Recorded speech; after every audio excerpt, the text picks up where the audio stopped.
And last night I spoke to the commander of the southern troops. This is a criminal, adventuristic campaign.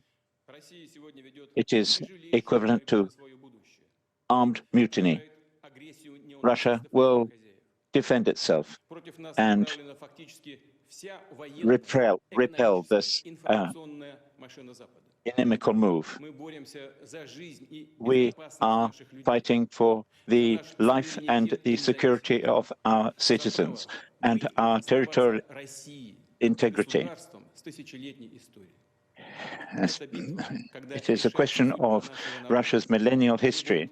This requires the unity of everyone and the consolidation of all elements.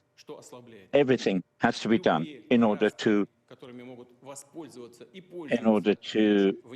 put this danger to rest. It is an attempt to subvert us from inside. This is treason